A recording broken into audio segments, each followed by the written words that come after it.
Caribbean Newsline is brought to you by the Barbados Tourism Marketing, Inc.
Grenada's economic growth projected to surpass expectations.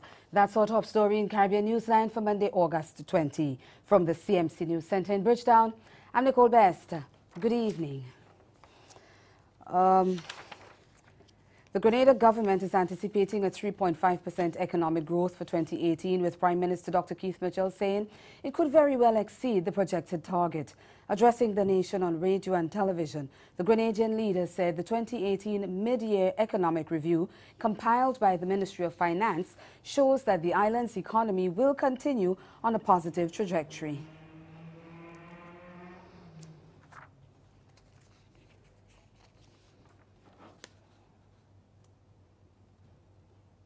In tourism, stay-over arrivals increased by 10.7%. In agriculture, nutmeg production increased by 7.1% in the first quarter, while cocoa production increased by 17.3%. There are several other positive indicators of growth, and government will continue to ensure that Grenada maintains and further solidifies the gains made during a homegrown structural adjustment program. Mitchell says the focus now is on preparing the 2019 budget with a special focus on the youth. He says the Finance Ministry will begin a series of stakeholder engagements to ensure the final budget that goes to Parliament is reflective of all sectors. Particularly committed to youth development and empowerment, and will initiate a special engagement with all of them. An innovation this year would be the presentation of the government's medium-term agenda to external stakeholders. Again, this illustrates our ongoing commitment to transparency and the principles of good governance. Guyana's President David Granger has been re-elected leader of the People's National Congress Reform, a leading member of the coalition government, and his Minister of Public Health, Valda Lawrence, has emerged as the first female chairperson of the party. Granger said on Monday that now the internal elections are over, his party's campaign for local government elections begins. The highlight of the election was the contest for the position of chairman that saw Lawrence coming up against Attorney General Basil Williams, who was hoping to be re-elected to the position, and Minister of State Joseph Harmon. Lawrence secured 346 votes, while Harmon got 287 and Williams secured 183 votes for the second highest position in Guyana's oldest political party. Williams told reporters that Lawrence's election represented a new dimension to Guyana's politics. He says the party has spoken, a woman has won, and he would support her. The Attorney General added that they would move forward together. Trinidad and Tobago's Chief Justice Ivor Archie is being urged to consider resigning before possible impeachment. The advice has come from political leader of the Movement for Social Justice, David Abdullah. days after the Law Association of Trinidad and Tobago was granted permission to launch an investigation into allegations of misconduct against the Chief Justice. Last week, the Privy Council confirmed that the Law Association was entitled to investigate allegations of misconduct with a view either to assure the public that after due examination it is satisfied that the allegations have no merit, or to refer a complaint to the Prime Minister under Section 137 to treat with as deemed fit. Regional leaders have been paying tribute to former United Nations Secretary-General Kofi Annan, who died over the weekend. Annan, the first black African to serve in the top UN position, died peacefully on Saturday after a short illness. He was 80. Barbados' Prime Minister Mia Mottley said her country had lost a friend and the world has lost a skilled international statesman. She said Barbados would remember him for his dignity, his vision and his support to national development efforts. Jamaica's Prime Minister Andrew Holness, meantime, described Annan as a great humanitarian, a global statesman and a deeply committed internationalist who fought throughout his life for a fairer and more peaceful world. Trinidad and Tobago's Prime Minister Dr. Keith Rowley added that Annan had championed issues at the UN that were aligned with the priorities of the Twin Island Republic, including poverty reduction, combating climate change, preventing the spread of infectious diseases, combating terrorism, the promotion of gender equality, and the empowerment of women. The Bahamas government described Annan as a global statesman who always strived for the best in finding common ground to resolve differences in the world. Governor John Rankin of Bermuda said Annan was a statesman and champion of peace who showed that moral leadership can make a big difference. And Grenada's Prime Minister Dr. Keith Mitchell said Annan's wise and courageous leadership helped place the issue of sustainable development on the international agenda through the Millennium Development Goals. Meantime, at its daily media brief on Monday, the UN said Secretary-General Antonio Guterres will lay a wreath at headquarters in Washington on Wednesday in tribute to Annan. Addressing the brief, spokesperson Stefan Durajic said Guterres had described Annan as a guiding light for good. He rose through the ranks to lead the organization into the new millennium with matchless dignity and determination. Like so many, I was proud to call Kofi Annan a good friend and a mentor. I was deeply honored by his trust in selecting me to serve as High Commissioner for Refugees under his leadership. He remained someone I could always turn to for counsel and wisdom, and I know I was not alone. He provided people everywhere with a space for dialogue, a place for problem solving, and a path for a better world. In his farewell speech to the staff of the United Nations on December 6, 2006, Annan described his tenure as Secretary-General as rewarding despite being filled with highs and lows. It's been an extraordinary privilege to serve as Secretary-General these last 10 years. I believe we can all feel proud of what we have done together in that time to address some of the world's most pressing challenges. As we begin the next phase of our lives, Nan and I will still be with you in spirit. I have often said that you can take the man out of the UN, but you can't take the UN out of the man. Arrangements for Annan's funeral have not yet been announced. The UN says condolence books will be opened at all its offices around the world.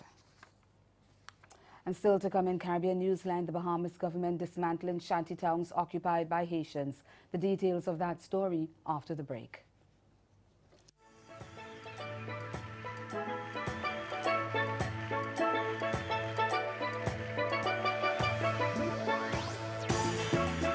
That's taken! Oh, knocked it! Sean Bond. The West Indies, for the first time in their history, have won the Women's ICC World T20 title. Her passion for what she believes is unmatched. So you couldn't, I wanted to get to the point where you can shake me off that perfect piece. She's a book-off radio host, philanthropist, and motivational speaker. And I said, I'm going to write you a check for $10,000, which I'm not. Spirit, soul, and body. To get them some help through the transition. I'm Karita D, and you're listening to Girlfriend Get a Life.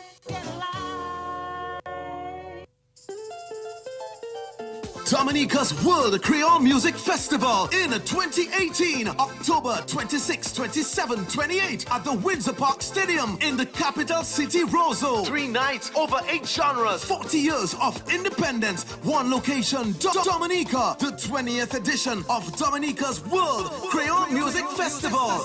For more information, like our Facebook page, Dominica Festivals. Visit our website, www.dominicafestivals.com for all travel, accommodation, and ticketing details. My love, my home, my Dominica, building a resilient nation. See you there! Proudly sponsored by the Government of Dominica and Discover Dominica Authority.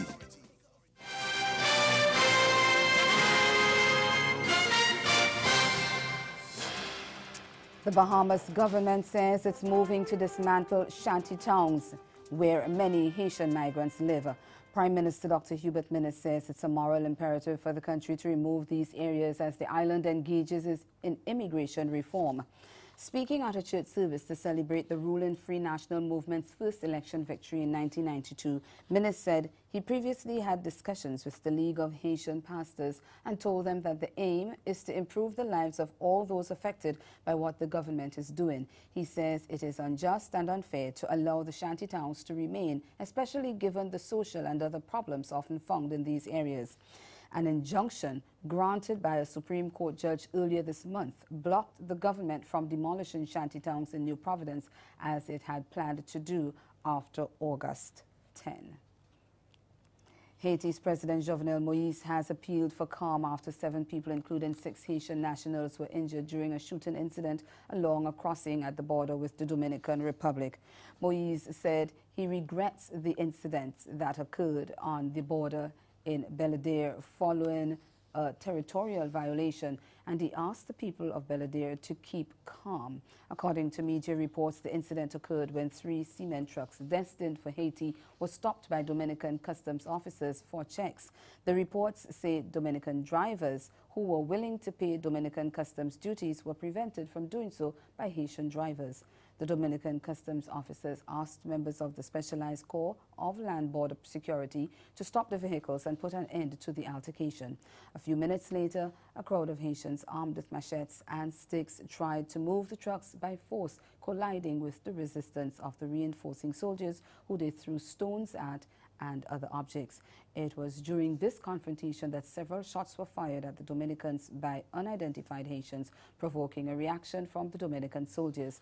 Haitian and Dominican Republic officials have since met to discuss the incident. Minister of the Interior Jean-Marie Reynaldo Brunet says Haiti called for a preliminary investigation into the incident. Brazil's President Michel Temer is sending troops and extra police to the Venezuela border, where Venezuelan migrant camps were attacked and set ablaze.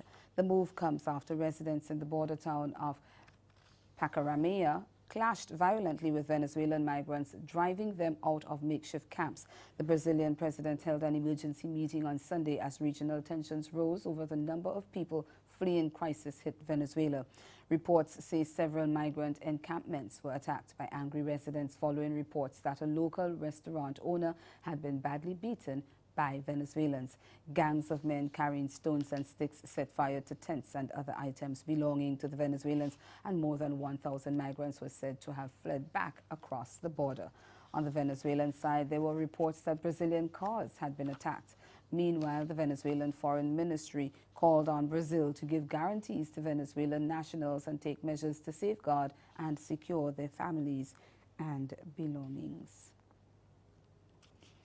Health experts in the region are on a mission to drive down the high rates of obesity among children, and advocating that more women breastfeed their babies is one of the strategies they're utilizing. In this week's Newsline Health, we hear why there's a call in Barbados for a breastfeeding workplace policy that would give mothers access to a lactation room, milk expression breaks, and breastfeeding equipment on the job.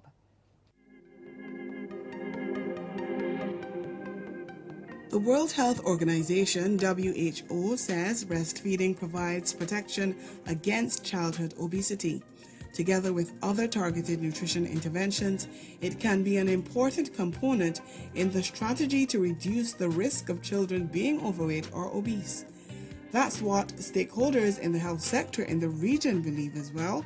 And when the Breastfeeding and Child Nutrition Foundation of Barbados held a stakeholders meeting last week, it released a draft breastfeeding workplace policy, which businesses can adapt to their purpose.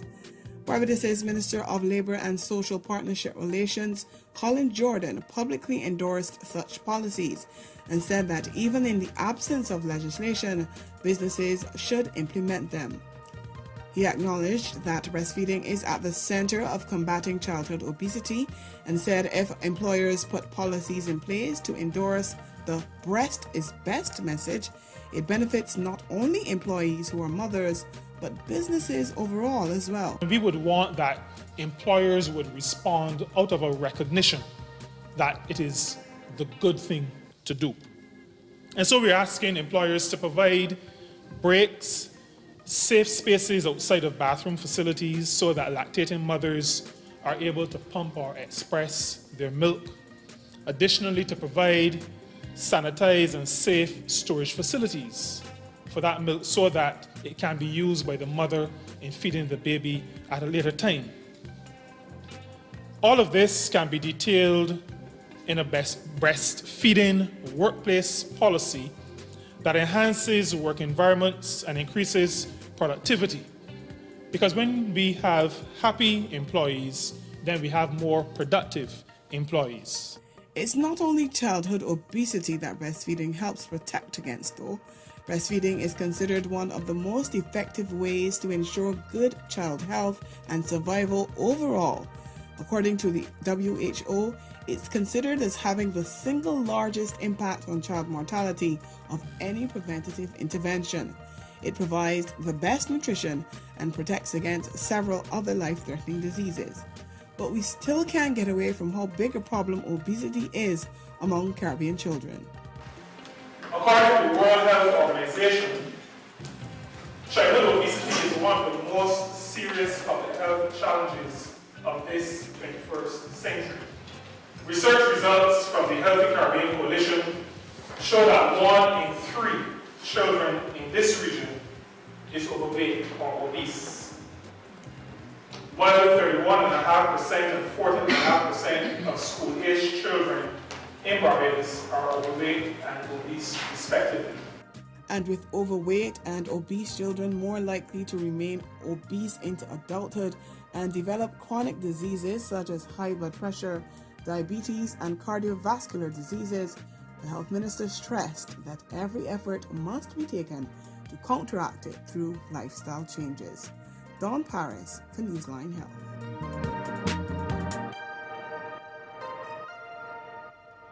And ahead in Newsline Sport, Trinbago Knight Riders snatch a last ball victory over Jamaica Talawas in the Caribbean Premier League. Stay with us. Sport is next. This hurricane tip comes to you compliments the Caribbean Disaster Emergency Management Agency and the Caribbean Media Corporation. Be prepared. Erect flood barriers or evacuate flood-prone areas.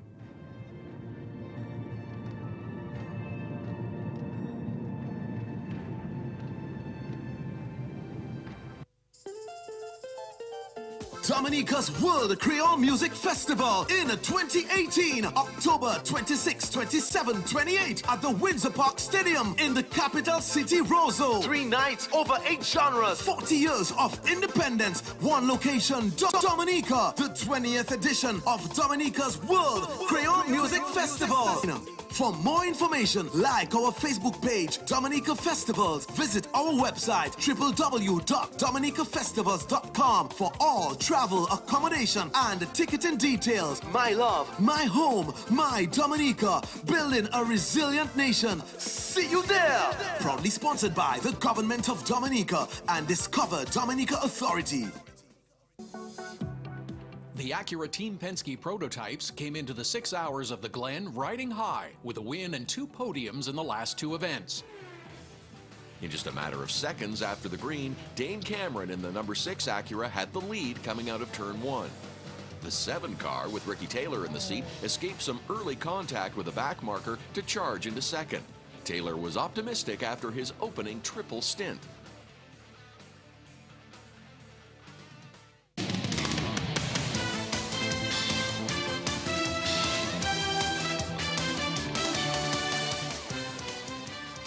Barbadian Javon Searles held his nerve to smash a boundary off the final ball of the match as Trinbago Knight Riders pulled off a sensational 4-wicket victory over Jamaica Tallawahs in the Caribbean Premier League on Sunday night. Half-century from Colin Munro and Darren Bravo had put the reigning champions on course to overhaul their target of 183 at the Central Broward Regional Park Stadium. But they still started the final over requiring 7 runs for victory. Sentin Tallawahs was stumbling on 47 for 3 in the 9th over, undermined by man of the match Carrie Pear. The left-arm spinner took 2 of the wickets to fall to end with 3 for 19 from his 4 overs. In reply, Knight Riders were at 28 in the 6th over, losing the key wicket of Brendan McCullum for 8. Fast bowler O'Shea Thomas kept Searles scoreless from the first ball, and a bungled paddle sweep off the next ball, resulting in a leg bye, which got captain Dwayne Bravo, who made 36 on strike. Up in the air, Bravo's hovering. Bravo takes it. He's in the action in more ways than one, and Ali Khan strikes.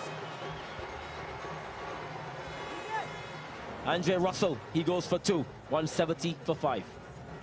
His 2018 form across white ball cricket has been quite decent in spite of that average in CPL.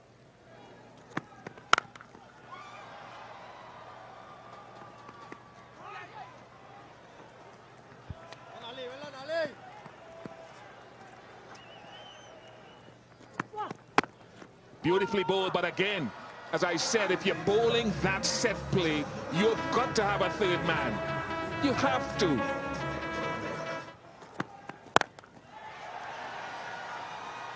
In the arc, out the park. David Miller has just pummeled the last ball of the innings into the spectators. And he's finished on 72 from just 34 deliveries. Ali Khan disappointed. You never want to end your spell in that manner. Let's now take a look at the innings of the Trinbago Knight Riders. It's caught hold of it again. It's a good sound off the bat. It's another 6.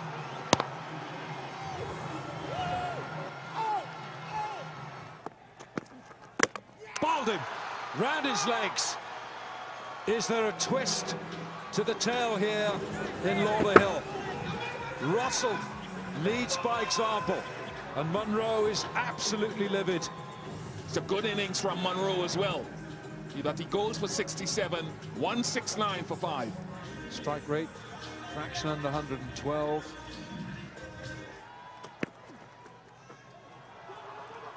Phillips tries to have a shot at the stumps.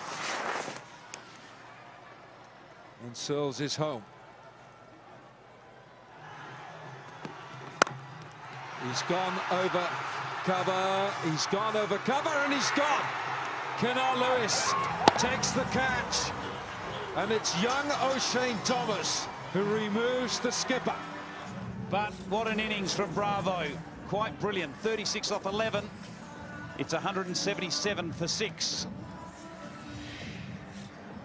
3 required off the last ball if it is a legal delivery, and it's been 50 deliveries since a 4 has been hit. Smacks it out wide, smacks it wide for 4, and TKR have won this match off the last ball, and Javon Searles is the hero. Still in cricket, Jamaica Tallawahs captain Andre Russell has lamented the lack of home advantage at the Central Broward Regional Park Stadium following his side's heavy defeat to Guyana Amazon Warriors in the Caribbean Premier League on Saturday night. Tallawahs played their first 2 home games at Sabina Park and host the other 3 at southeastern Florida. However, Saturday's contest felt like a home advantage for the Tallawahs as Amazon Warriors were greeted with vocal support from spectators, something that was not lost on an upset Russell. Russell said, and I quote, "I'm very unhappy at the moment. I think when you have a good thing going and you actually lose a game, sometimes these things happen in cricket where you just have to pick yourself up and try and get stronger and grow from strength to strength, end of quote. Russell said the Tallawahs had found it difficult when they bowled and batted, and he conceded it had impacted the team's motivation. Trinidad and Tobago Olympic Committee President Brian Lewis wants his country's success at the recent CAC Games to be a springboard for greater success at the next Olympic Games. Kent Fuentes of C Sport reports. Trinidad and Tobago won 30 medals at the Games, inclusive of 9 gold, 8 silver and 13 bronze. And Lewis says this gives us a platform to build upon. Good, it was encouraging. You know, it's more from the Trinidad and Tobago Olympic Committee perspective. It's about recognizing that the Central American and Caribbean Games are an important game in terms of also seeing where the athletes and the teams may be in regard to the Tokyo 2020 Olympic Games. So the Central American and Caribbean Games is always a very important game for the Trinidad and Tobago Olympic Committee in terms of as an indicator of where we are as a team, Trinidad and Tobago, for the upcoming Olympics, in this case, Tokyo 2020. He says we must remain mindful that there's work still to be done as we look ahead to future competitions. There are a lot of positives, there are a lot of things that we still need to do in terms of ensuring that our athletes and our teams are as properly prepared as best as they can be. You know, we have to put aside the fact that we are in a very challenging economic environment, and focus on trying to ensure that our athletes and teams are as best prepared as they can be for the next stage, which in our case, they would be the Pan American Games in Lima, Peru in July next year, and then after that, Tokyo 2020. With the men's and women's hockey teams winning bronze, Lewis says he would like to see continued improvement from them and other team sports going forward. And that's the sport. Stay with us, we'll be right back. Caribbean Newsline is brought to you by the Barbados Tourism Marketing Inc.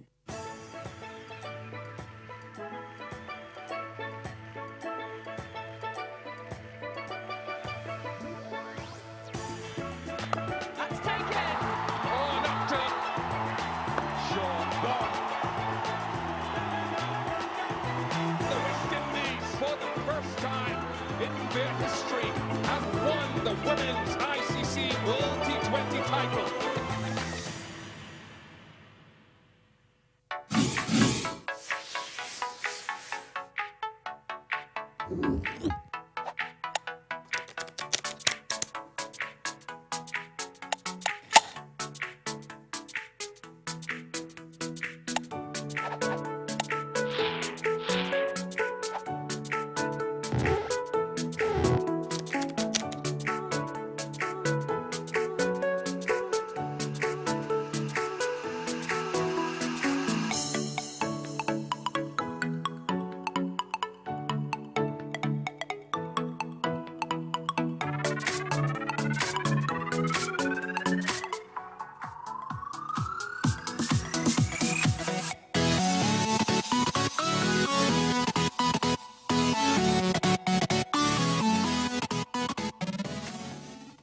Love her. Okay, so, but yeah, like for, you know, middle, I guess what you would call middle class families, you have to basically work and invest and create a budget and work within that until you can get to the next step. Right. So as far as my education is concerned, very all over the place. I was...